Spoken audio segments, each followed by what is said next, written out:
The match flared to life, and Mikey, the hammer Palermo's face, came out of the dark, cut in half by orange firelight. He cupped it against his cigar, drew slow, and let the smoke crawl up through the shadows like a spirit that didn't know it was dead.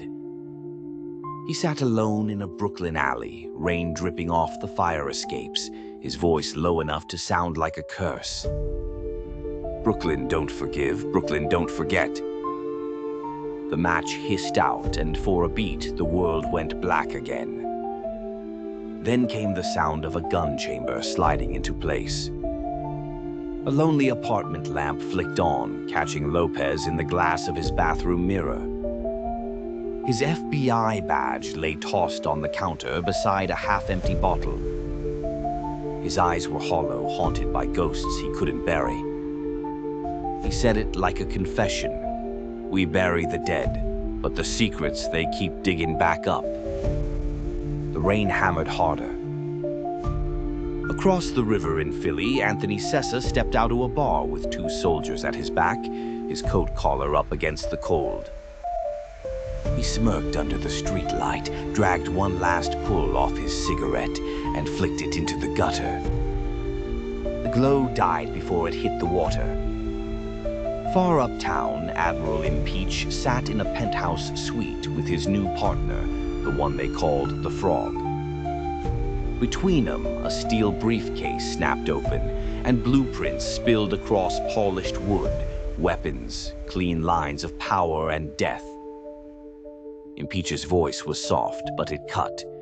Power ain't something you hold, it's something you sell. Church bells tolled. Slow motion, candlelight, black veils. Bambi Palermo walked down the aisle, her face lit by the flames. Her eyes were burning, her jaw locked tight. Beside her, Christian Zintilli leaned into the frame, silk suit gleaming, smile sharp enough to cut glass. His hand slid into hers, his shadow stretching long over the marble floor. Marriage, loyalty, betrayal. It's all the same game, Bella, he whispered, breath sweet and poisonous. She didn't answer, but in her sleeve a flash of steel caught the light. Elsewhere, Goku D'Angelo slammed his hand down on the table at La Tavola Nera, red wine leaping from shattered glasses.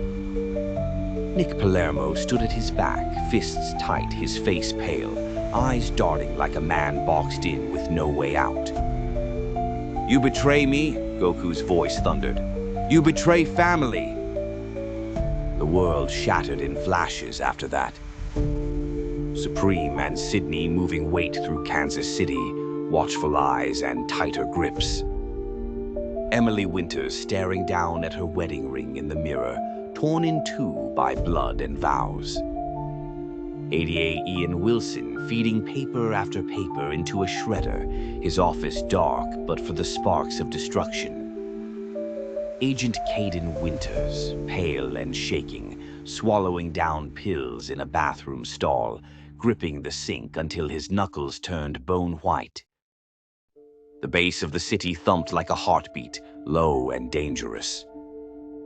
In a Brooklyn bar soaked with blood, Lopez dragged Mikey, the hammer, out by the collar, the fight still ringing in the broken glass behind them. Sessa leaned against a car, grinning as he wiped a revolver clean with his sleeve. Admiral Impeach snapped his briefcase shut. Zintilli's hand clamped over Bambi's face, tilting her eyes to his. His words dripped like honey, but his gaze was iron. In the end, he said, everyone belongs to somebody. Bambi's breath came sharp. Her hand tightened on the hidden blade. And then the screen went black, sound dropping out like a body hitting water. Silence hung, heavy enough to crush ribs. A single whisper cut through the dark. This ain't just blood. This is Brooklyn bloodlines. The words bled across the page in your head like red ink spilled on old paper, and you knew season 2 was already moving. Mugs, what the fuck you doing in there, you prick?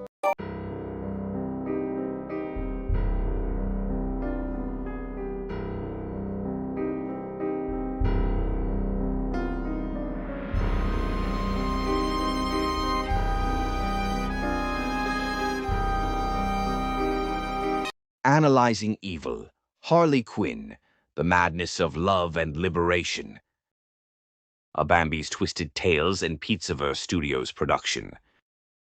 The Girl Who Fell for the Clown. They say love's blind, but for Harley Quinn it was deaf, dumb, and wearing clown shoes.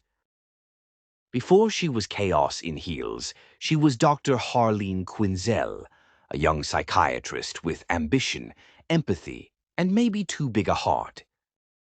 She walked into Arkham thinking she could fix madness. What she didn't know was that madness was gonna fix her.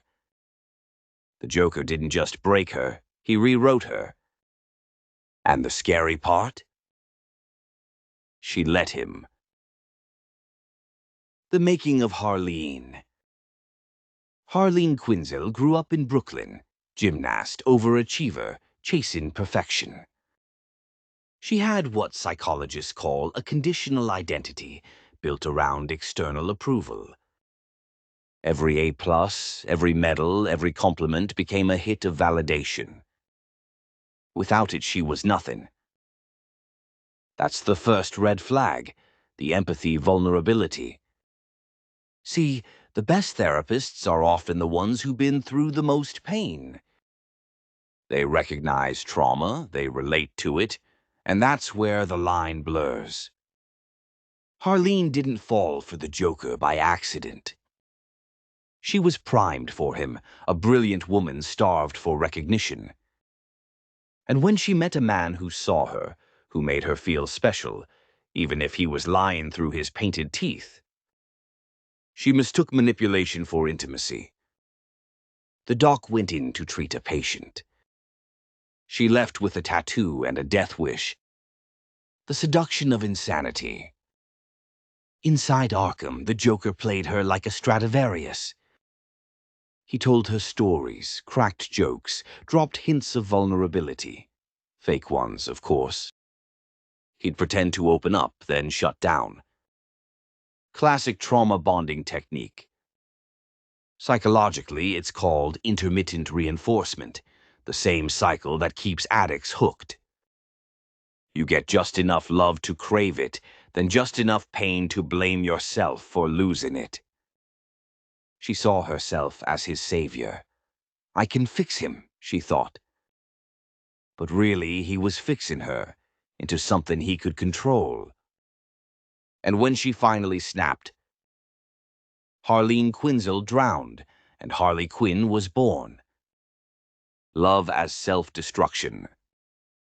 Ain't nothing more dangerous than a woman who mistakes abuse for romance. Harley's relationship with the Joker ain't love. It's obsession dressed up in glitter. Psychologists call it folie à deux, a madness shared by two. A shared delusion where both partners reinforce each other's insanity. The Joker didn't need Harley, he used her. But Harley needed him because her entire identity had become an extension of his chaos. He hit her, humiliated her, abandoned her. And every time he came back, she thought it meant something. That's the hook. That's the sickness. The fall and the fire. When Harley finally fell into that vat of chemicals, it wasn't an accident, it was a baptism. A surrender to the insanity she'd been flirting with for months.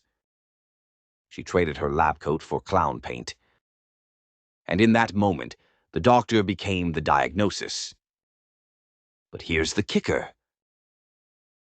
She didn't just lose her mind, she found freedom. In her twisted way, Harley broke every chain that ever held her. Psychologically, that's called identity collapse and reconstruction. When a person's sense of self shatters, sometimes they rebuild stronger, just weirder. It's like she burned down her own house, but danced in the ashes. The path to redemption. You can't stay a sidekick forever. Eventually, Harley realized the joke wasn't funny anymore. That's where the story gets powerful. The breakup, the aftermath, the rebirth. She starts to reclaim her autonomy through friendship, through chaos, through rediscovering herself. She goes from Mr. J's girl to Harley freaking Quinn, her own brand of mayhem. That's post-traumatic growth in high heels.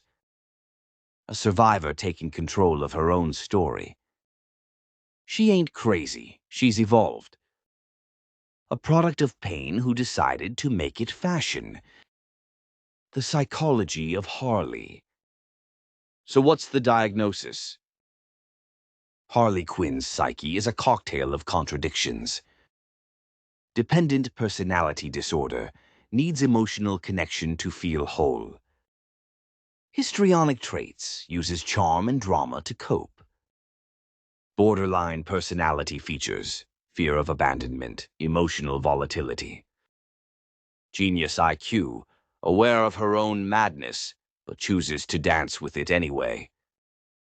And that's what makes her fascinating. She ain't brainwashed, she's conscious.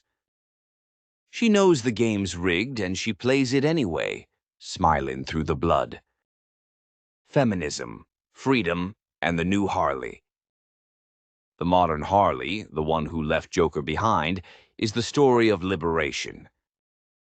She's the symbol of what happens when you stop begging for love and start demanding respect, even from your own reflection. That's self-actualization, the top of Maslow's hierarchy. It's what every survivor reaches for when they realize they ain't broken anymore. They're reborn. She still fights, still loves, still makes mistakes, but now she owns them. And that's power. Harley Quinn ain't evil. She's proof that madness don't always mean surrender. Sometimes it means freedom. The legacy of love and lunacy. Harley Quinn endures because she's all of us on our worst day. The part that fell for the wrong person. The part that thought chaos meant passion. The part that stayed too long but eventually walked away. Her story ain't about villains or heroes. It's about the human condition, the line between love and lunacy, and how thin that wire really is. Maybe Harley ain't the punchline. Maybe she's the warning. Or maybe she's the whole damn joke. You ever love someone so much it rewired your brain? That's Harley Quinn, the girl who turned heartbreak into art. She ain't the villain, she ain't the victim. She's the lesson. Love can destroy you. Or it can set you free. And if you're lucky, you learn to do both. This has been Analyzing Evil, Harley Quinn, the madness of love and liberation, brought to you by Bambi's Twisted Tales and Pizzaverse Studios, where the line between heartbreak and villainy gets blurred. And every tragedy finds its poetry. If you dig deep dives into the dark corners of the mind, hit subscribe, smash that bell. And remember, in the Pizzaverse, we don't run from the madness. We analyze it. Thanks for watching.